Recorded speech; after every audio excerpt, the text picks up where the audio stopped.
یہ green frock میں کون ہے؟ آیت کو بھلا وہ کیسے اگنور کر سکتی تھی؟ اسے شاید پوری دنیا میں صرف میں ہی اگنور کر سکتا تھا۔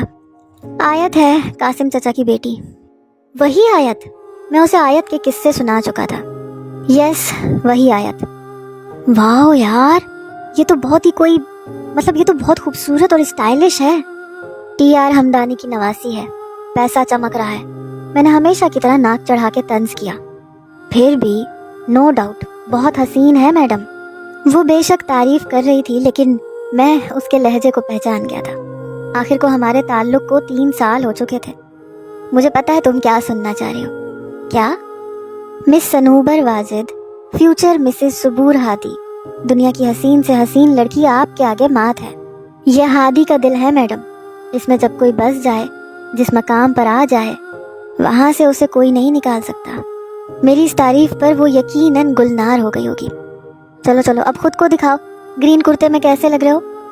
گرین نہیں پہنا یار، میں نے دل محسوس کر جواب دیا۔ ہاں کیوں نہیں پہنا؟ اسے بھی افسوس ہوا تھا، کیونکہ اس کرتے میں اس کی بھی پسند شامل تھی۔ پھر بتاؤں گا، فی الحال مجھے دیکھو، کیمرہ ٹرن کر رہا ہوں۔ میں نے کیمرہ اپنی طرف موڑا اور مسکرایا۔ ماشاء اللہ، اللہ تمہیں آیت کی بری نظر سے بچائے۔ وہ کھلکھلائی، میں بھی بے اختیار ہنس دیا۔ ہادی وہ تمہیں گھور رہی ہے۔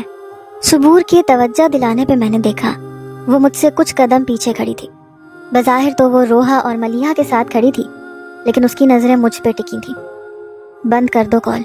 صبور کے ایسا کہنے کی دیر تھی، میں نے فوراً فون بند کر دیا اور وہاں سے اور اس کی نظروں سے دور ہو گیا۔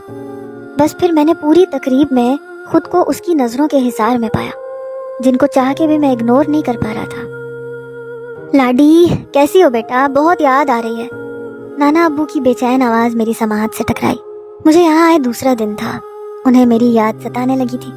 کان میں ایئرپورٹس لگائے، سبز فراک زیب تن کیے، میں اس وقت سنگار میز کے سامنے بیٹھی میک اپ کر رہی تھی۔ نانا ابو، لگتا ہے آپ میری شادی نہیں کریں گے۔ میں بہت محبت اور لاڈ میں ابو سے ابھی پہ آ جاتی تھی۔ وہ میری بات پہ کہا لگا کے ہنس دیے۔ میرا ان کے ساتھ یوں ہی مذاق چلتا تھا، ان کے ساتھ کچھ ایسا ہی تعلق تھا۔ مما کے جانے کے بعد اور بابا کی دوسری شادی کروا لینے کے بعد اب وہی میرے دوست تھے، وہی میرے استاد اور وہی میرے سربراہ۔ میں گالوں پہ بلش کے اسٹروک لگا رہی تھی اور وہ ہنستے ہوئے میری بات کا جواب دے رہے تھے۔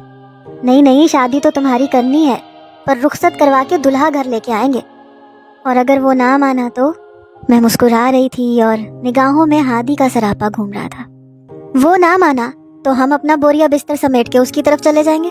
نانا ابو ہنس رہے تھے، میں بھی ان کی بات پہ کھلکھلا دی۔